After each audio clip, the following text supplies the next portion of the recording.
Sesi 5. Membuat desain logo brand dari brand yang telah eksis.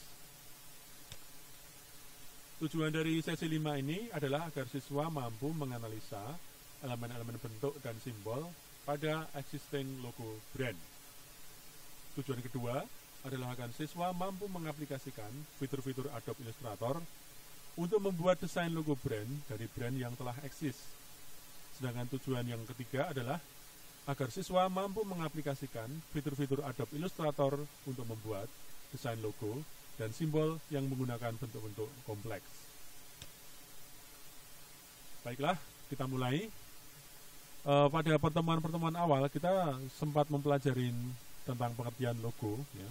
Dan di sini dikatakan bahwa logo bisa dipahami sebagai suatu elemen gambar, tulisan ataupun simbol yang bersifat grafis yang mewakili suatu entitas. Ya, dan di sini kita sudah bisa lihat bahwa logo sendiri dibagi menjadi logo type dan logogram atau logo graph. Nah, di sini kita akan lihat nanti contoh-contoh bahwa sebuah logo lengkap itu kadang-kadang tidak hanya disertai, tidak perlu selengkap ini ya. Ada kalanya hanya logo type saja dan ada kalanya logo type dan logogram. Ya. Kita akan lihat. Yang pertama yang kita perlu ketahui adalah logo tidak harus menyimbolkan apa yang dilakukan oleh si perusahaan. Nah, contohnya misalnya logo FedEx, di mana kita tahu bahwa FedEx adalah sebuah perusahaan jasa kurir, ya, pengiriman barang. Ya. Dan di sini tidak ada gambar-gambar yang menunjukkan aktivitas itu. Ya. Tidak ada gambar burung merpati, tidak ada gambar truk, tidak ada gambar paket. Ya. Tapi kalau Anda melihat gambar di sini ada satu gambar tersembunyi yang memiliki makna secara filosofis ya. Ini ada tanda gambar panah ke kanan ya. Mungkin Anda bisa lihat maknanya apa. Begitu juga dengan gambar ini ya. Ini sebuah simbol dari logo Nike ya. Ini tidak harus juga Nike kita ketahui bahwa awalnya dia dikenal dari produk-produk olahraga gitu ya. Di sini sama sekali nggak ada kegiatan olahraga di sini ya. Tapi orang sudah bisa menangkap ini dengan kuat bahwa ini adalah bagian dari logo Nike. Berikutnya kita perlu belajar pengklasifikasian logo ya. Dan kami mengutip dari klasifikasi menurut Suryanto Rustan. Yang pertama, bahwa pada dasarnya logo itu didesain menyerupai bentuk-bentuk murni ya. Ini dikatakan basic shape atau primitive shape.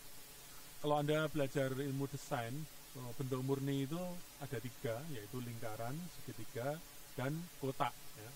Semua bentuk berasal dari situ. Ya. Seperti ini logo lingkaran, ini logo segitiga dikombinasikan dengan kotak dan lingkaran, dan ini logo ini berasal dari bentuk segitiga, ya, disusun seperti ini.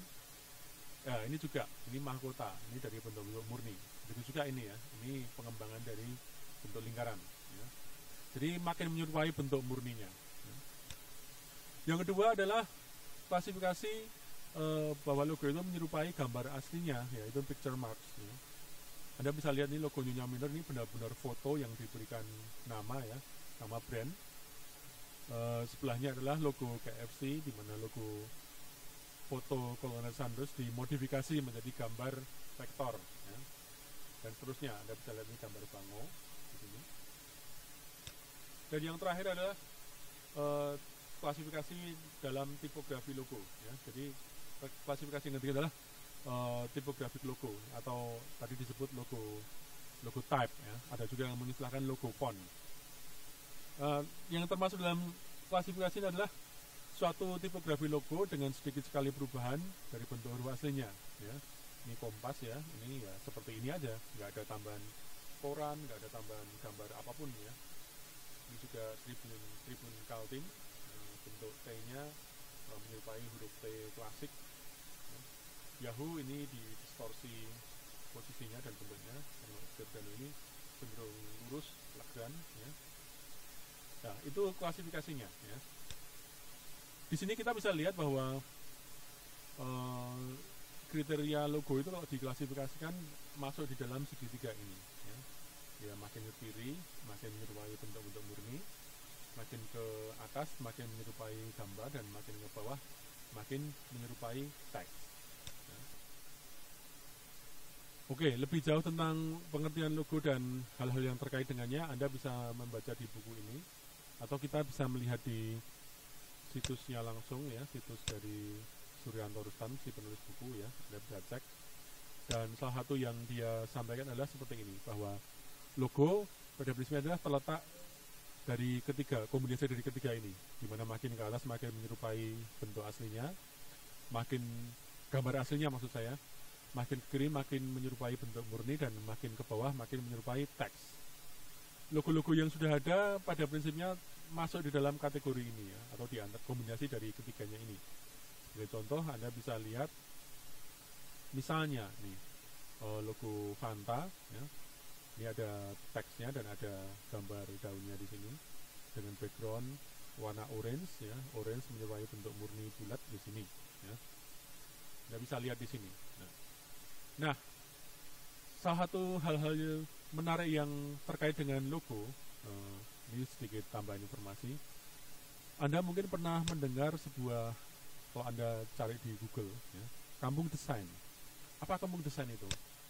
Ya, ini Anda bisa baca, di sini diberitakan bahwa kisah mantan sopir bus penggagas kampung desain yang mendunia. Jadi kalau Anda nanti baca, ini ada mantan sopir bus yang waktu dia jadi sopir bus, dia pengen memperbaiki nasib, kemudian dia membuka internet. Dan di sana ada sebuah kompetisi membuat logo secara kontinu, dan dia ikut walaupun dia tidak memiliki pendidikan formal tentang membuat logo, tapi dia bisa memenangkan logo tersebut ya. Dan akhirnya kompetisi itu dia ikutin terus dan sekarang menjadi profesinya dia. Dan bukan hanya itu ya, teman-temannya sekampung pada ikut semua, sehingga kampung ini dikenal sebagai kampung desain ya. Anda bisa lihat beritanya di situs ini ya. Ini juga sempat masuk di Metro TV. Anda bisa lihat juga ini di YouTube bahwa kejadian tadi, kampung desain tadi sudah benar-benar diberitakan di Metro TV ya. Nah, berikutnya adalah kalau Anda berpikir seberapa menarik sih prospek perlogoan, Anda akan saya tunjukkan bahwa ini saya mengambil dari situs ini 5 most expensive logo of all time ya. Jadi bisa Anda lihat logo yang seperti ini dihargai 15 juta dolar ya. Dengan kurs yang sekarang Anda bisa bayangkan berapa yang bisa didapat oleh si desainer logo ini ya. Ini yang kedua adalah 55 juta dolar ya untuk logo seperti ini ya. Yang ketiga adalah ini ya, ada 100 juta dolar untuk logo type seperti ini beserta tagline-nya. Yang keempat 211 juta dolar ya untuk logo seperti ini. Yang terakhir adalah logo Symantec ini ya, logo tanda centang ini dengan pixel di ujungnya ya. Ini dihargain 1,280 juta dolar ya. Jadi Anda bisa bayangkan betapa jika sebuah logo sudah dikenan di hati klien, berapapun akan dia keluarkan ya.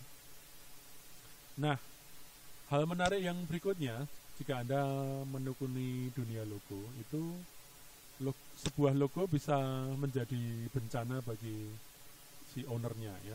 Ini saya mengambil contoh dari Digital Synopsis ya.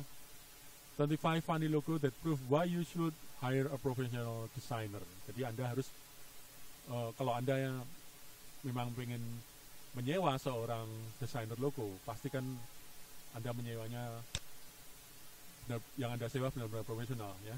Kalau enggak, ini yang terjadi ya. Ini beberapa saya pribadi kurang begitu paham apa yang salah dengan ini ya. Tapi kalau Anda lihat berikutnya, mungkin gambar-gambar ini dinilai tidak pas ya untuk logo dan akan menimbulkan persepsi yang berbeda ya. Ya. Jadi ini logo Pepsi ya, terkesannya bahwa Pepsi ini seperti pembuat obesitas ya. Ini logo Olimpiade London kesannya berantakan sekali. Dan seterusnya. Anda bisa lihat bahwa ini juga logo sosis ya, ini tidak terlihat indah seperti yang makan sosis ini, seperti terlihat terlalu rakus gitu ya. Jadi Anda perlu serius ketika Anda membuat desain logo ya. Ini juga nggak ada yang salah dengan logo Anda seperti ini, tapi ketika dia dikasih muka di sini ya, ini bisa menimbulkan penafsiran yang berbeda. Begitu juga dengan susunan nama ya, ketika Anda menyusun nama brand, nama itu bisa menjadi bencana ya, contohnya seperti ini ya. Dan seterusnya, Anda bisa lihat contoh logo-logo yang gagal ya. Ini Megaflix, ketika disusunnya seperti ini menjadi seperti ini ya kelihatannya. Ini Anda bisa lihat juga betapa. Dan ini salah satu contoh juga, ini logo rumah makan Oriental ya. Nggak ada yang salah dengan logo ini ya. Misalnya ini adalah bulan warna merah, dan ini tipe bangunan rumah Oriental, tetapi ketika dikombinasikan hasilnya menjadi seperti ini ya. Jadi perlu sangat berhati-hati ketika membuat desain logo. Oke, nah itu contoh-contoh logo yang dinilai gagal. Sedangkan contoh-contoh logo yang dinilai berhasil ya, contohnya adalah satu ya, Apple, ini Anda bisa lihat, ini menurut Frank ya, dia satu yang tertinggi ya, simple ya. 2 Coca-Cola, 3 Nike ya. Nike ini juga bentuknya sangat sederhana ya, nggak terlalu banyak, nggak terlalu rumit ya. Anda bisa lihat ya, 10 yang pertama BMW masuk nomor 10 ya, Twitter masuk ke 9 ya. Oke, ini salah satu logo-logo yang salah satu contoh situs yang memuat logo-logo favorit ya, yang dianggap yang terbaik ya. Nah, mungkin Anda berpikir jika Anda ingin membuat logo dan kemudian Anda menemukan sebuah situs tentang logo maker ya, kami sangat tidak menganjurkan Anda untuk membuat logo dengan menggunakan software ini ya. Misalnya Anda akses ke designmantic.com, Anda bisa membuat logo instan. Keinstanan inilah yang membuat produk Anda menjadi tidak spesifik, dan klien Anda mungkin akan dikecewakan ya. Sebagai contoh, misalnya Anda membuat desain logo untuk rumah makan misalnya ya. Misalnya kita pakai nama Surabaya Kuliner, Surabaya Food misalnya ya. Anda pakai slogan misalnya seperti ini ya. Nah, Anda tinggal pakai di sini, tinggal klik ya. Dan dalam sesaat alternatif logo ini akan muncul ya, langsung keluar tagline-nya ya, seperti ini ya. Jadi seperti ini ya. Jika Anda tertarik dan Anda berniat ya, mungkin seseorang di luar sana telah menggunakannya ya, karena untuk membuat seperti ini sangat gampang sekali ya. Jadi tidak ada keunikan ya.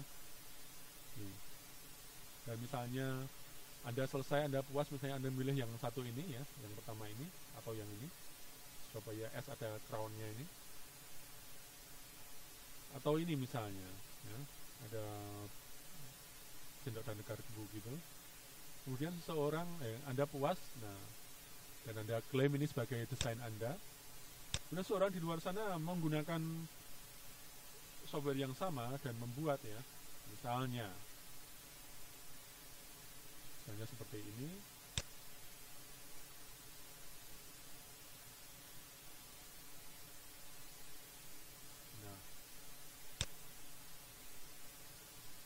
Nah, ini juga kurang lebih hampir sama ya. Jika Anda memilih ininya, kebetulan dia pilih yang sama, catering juga, update. Nah, hampir sama juga ya. Hanya ini yang berbeda. Jadi peluang untuk logo itu menjadi sama sangat besar. Jadi saya sangat tidak merekomendasikan Anda membuat logo dari software atau software online yang sifatnya instan.